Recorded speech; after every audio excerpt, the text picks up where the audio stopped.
Everybody welcome back to our channel. मैं हूँ नेहा। कैसे हो आप सब? और आज थोड़ा लाइटिंग की कमी है क्योंकि हमारा जो लाइट है गोडॉक का वो थोड़ा गड़बड़ कर रहा है, so that is why repair के लिए भेज दिया है। आ जाएगा for low light, please adjust, okay. और today we are going to watch inside mysterious real Ramayan places और शॉकिंग ट्रूथ। ये डॉक्यूमेंट्री है बाय थगेश। तो थगेश के चैनल पे after very long time documentary आया है। So yeah let's see how this video by Thagesh is going to be. चलिए देखते हैं। और अभी मैं जहाँ पर खड़ा हूँ ये वो एग्जैक्ट जगह है जहाँ पर हनुमान जी पहली बार भगवान राम से मिले थे। मैं इस वक्त खड़ा हूँ पंपा सरोवर पे। सुग्रीव ने यहीं पर हनुमान जी को भेजा था। यहीं पे हुआ था भगवान राम और उनके परम भक्त का मिलन। मंगल भवन मंगल हारी, प्रभु सुदशरथ अजर बिहारी। तो भगवान राम ने हनुमान से कहा कि वो वानर राज सुग्रीव को ढूंढ रहे हैं, क्योंकि शबरी ने बताया था कि सुग्रीव ही है जो राम जी की मदद कर सकते हैं उनकी पत्नी सीता माँ को ढूंढने में। यहीं पर सुग्रीव ने भगवान राम को पूरी कहानी बताई कि कैसे ये पूरी मिसअंडरस्टैंडिंग हुई, कि कैसे वाली ने सुग्रीव की धर्म पत्नी को भी अगवा कर लिया था।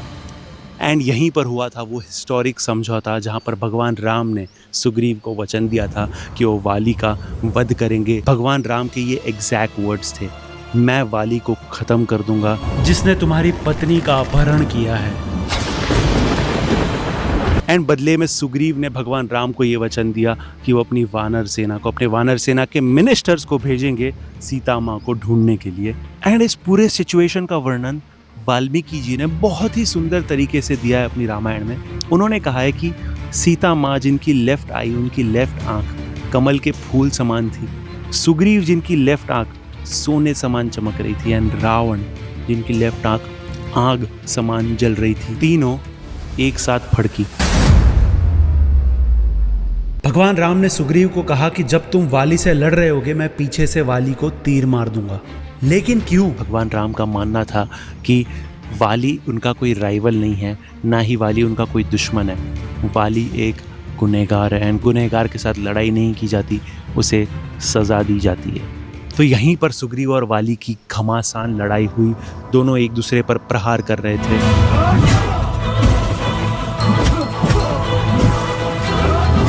सुग्रीव वेट कर रहे थे कि भगवान राम अभी तीर चलाएंगे, लेकिन भगवान राम ने तीर चलाया ही नहीं वाली पे। असल में वाली और सुग्रीव इतने सिमिलर दिखते थे कि भगवान राम दोनों का अंतर पहचान ही नहीं पाए और उन्होंने तीर नहीं चलाया। तो नेक्स्ट टाइम भगवान राम ने सुग्रीव को एक सजेशन दिया कि आप पुष्पमाला, फूलों की माला पहन कर जाना, जिससे वो आइडेंटिफाई कर पाएंगे कि सुग्रीव कौन है।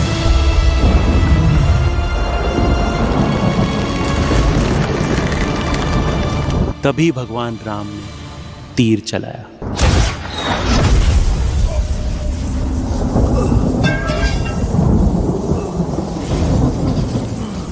फिर सुग्रीव का राज्य अभिषेक हुआ। सुग्रीव को राजा घोषित किया गया। कुछ महीने बारिश की वजह से रुकावट आई। भगवान राम भी रेस्टलेस और बेचैन हो रहे थे, लेकिन जैसा सुग्रीव ने वचन दिया था उसने अपनी वानर सेना को तैयार किया।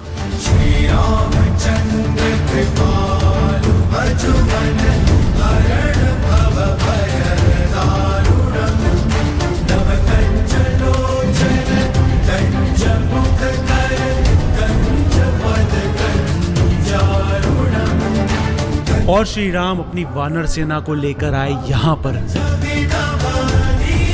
जिसे आज हम राम सेतु कहते हैं, जो रामेश्वरम में है। यही वो रास्ता था जहाँ से लंका द्वीप तक जा सकते थे। लेकिन सबसे पहले लंका जाके वेरीफाई करना जरूरी था कि सीता माँ वहाँ है भी या नहीं। लेकिन अब सवाल था लंका जाएगा कौन ये वेरीफाई करने की सीता माता वहीं पर है। सबको पता था अगर कोई ये काम कर सकता था तो वो सिर्फ और सिर्फ हनुमान जी थे।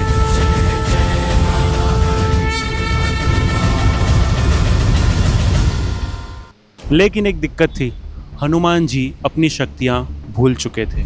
बचपन में मिले एक श्राप के कारण हनुमान जी को उनकी शक्तियां याद नहीं थी। लेकिन श्राप के साथ ऋषि ने यह भी बोला था कि जब तुम्हें तुम्हारी शक्तियों की सबसे ज्यादा जरूरत होगी तब वो वापस आ जाएंगी। बस ये चीज उन्हें याद दिलाने की जरूरत थी, एंड ये काम किया जाम्बवंत ने। एंड कहा जाता है कि इसी जगह पर जाम्बवंत ने हनुमान जी को याद दिलाया कि वो असल में है कौन।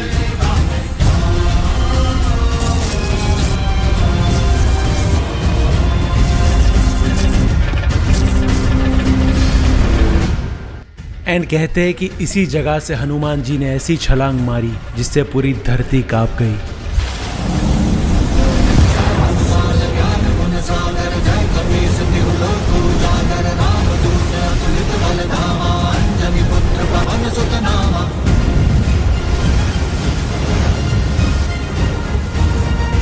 एंड उन्होंने लंका जाके जो किया वो तो हम सबको पता ही है।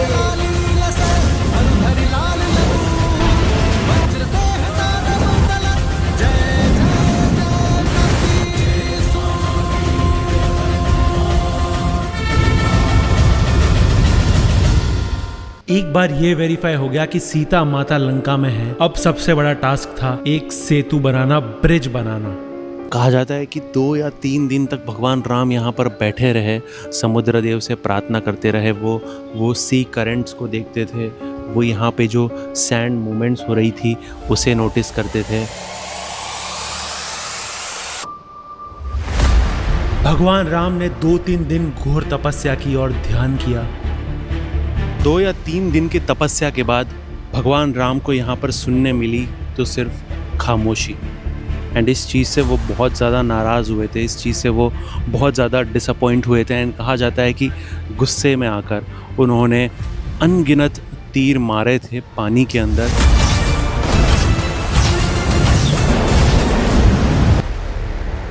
एंड कहा जाता है कि डर के मारे खुद समुद्र देव को भगवान राम के सामने आना पड़ा। समुद्र देव ने भगवान राम से क्षमा मांगी एंड समुद्र देव ने भगवान राम को ये आश्वासन दिया कि जिस पत्थर पर भगवान राम का नाम होगा वो पत्थर पानी पर भी तैरेगा।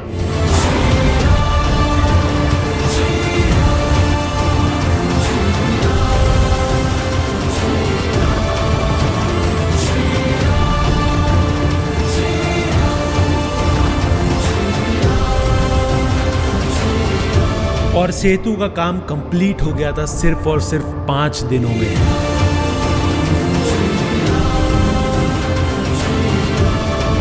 लेकिन वाल्मीकि जी की रामायण में राम सेतु का वर्णन बहुत ज्यादा अलग किया गया है।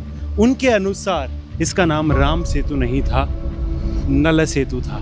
अब नल कौन थे? नल और नील राम सेतु के ओरिजिनल चीफ इंजीनियर थे और वाल्मीकि रामायण के हिसाब से 100 योजना की डिस्टेंस है यहाँ से लंका के बीच। लेकिन जस्ट इमेजिन यहाँ पर कितने पत्थर लगाने पड़े होंगे एक ब्रिज, एक सेतु बनाने के लिए हजारों साल पहले। राम सेतु बनाया गया था इन पत्थरों से। एंड जिन कोरल स्टोन्स की साइंटिस्ट बात कर रहे थे वो कोरल स्टोन्स इंडिया के सिर्फ और सिर्फ, यस मैं कह रहा हूँ सिर्फ और सिर्फ इसी रीजन में पाए जाते हैं। ऐसे स्टोन्स जो दिखने में तो बहुत ज़्यादा बड़े होते हैं लेकिन उनका वेट उतना ही कम होता है, इतना कम कि उसे एक वानर भी उठा सके। ये आप देख सकते हो इतना बड़ा चर्च और फोर्ट्स भी कोरल स्टोन से बनाए गए हैं। ये आप देख सकते हो कोरल स्टोन्स, इसमें एयर पॉकेट्स होते हैं। सेतु के नीचे मिले पत्थरों की साइंटिस्ट ने कार्बन डेटिंग की तो पता चला कि वो पत्थर 7000 साल से भी ज़्यादा पुराने हैं। एंड उन्होंने कहा कि टेक्निकली ये पॉसिबल ही नहीं है कि ये नेचुरली फॉर्म हो, ये 100% मैन मेड है। राम राम तो जय श्री राम, दशरथ नंदन राजा राम, राम राम भजते हनुमान, अवध बिहारी राजा राम। पग पड़ते श्री राम के जहां, शौर्य लालिमा छा जाती। और राम जी वानर सेना संग पहुंचे लंका।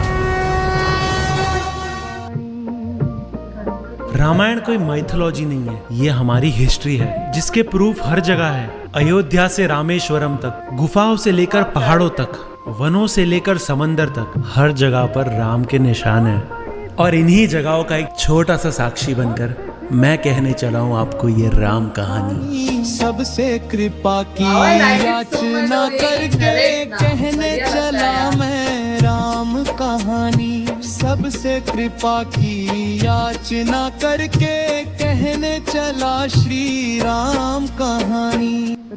ये डॉक्यूमेंट्री हम 4 महीने से शूट कर रहे थे एंड बहुत ज़्यादा मेहनत लगी है बनाने में। आपकी तरफ से हमें सिर्फ एक लाइक एंड कमेंट चाहिए जिससे ये डॉक्यूमेंट्री और लोगों तक पहुंच पाए।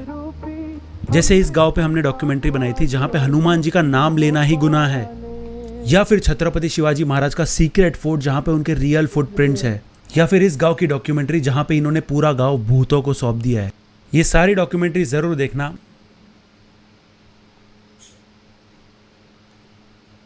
The way Khagesh has been narrated कि ये ऐसा हमको सब पता है, लेकिन वो प्लेसेस में जाके ये has been shown कि this things ये सब जगह पे वो चीजें हुई हैं and I'm like very much stunned by the way ये सब कुछ पोर्ट्रे किया गया हमारे सामने। लाइक बाय खगेश किया भी ऐसा हुआ था। मैं तो जब वो शबरी का लाइक शबरी का वो जो दिखाया था, I was like very stunned by था वहाँ पे।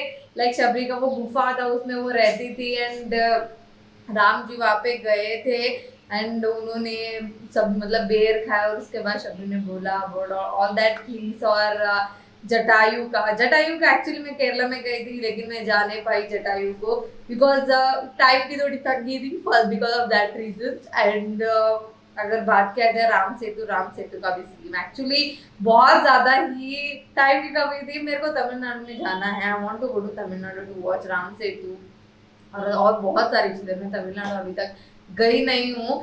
एंड टॉकिंग अबाउट मतलब अयोध्या में राम जी का महल था, राइट। एंड देन ही केम नासिक में जब उनका कुटिया था या बोल सकते हैं वहाँ पे वो वनवास कर रहे थे, सब लोग रह रहे थे। एंड फ्रॉम देयर सीताहरण एंड एवरीथिंग, और उसके बाद में कर्नाटक गए, केरला एंड तमिलनाडु, दैट वो सारा जो भी ट्रांजिशन ऐसा सब कुछ जैसे जैसे खगेश वाज शोइंग ना भाई साहब,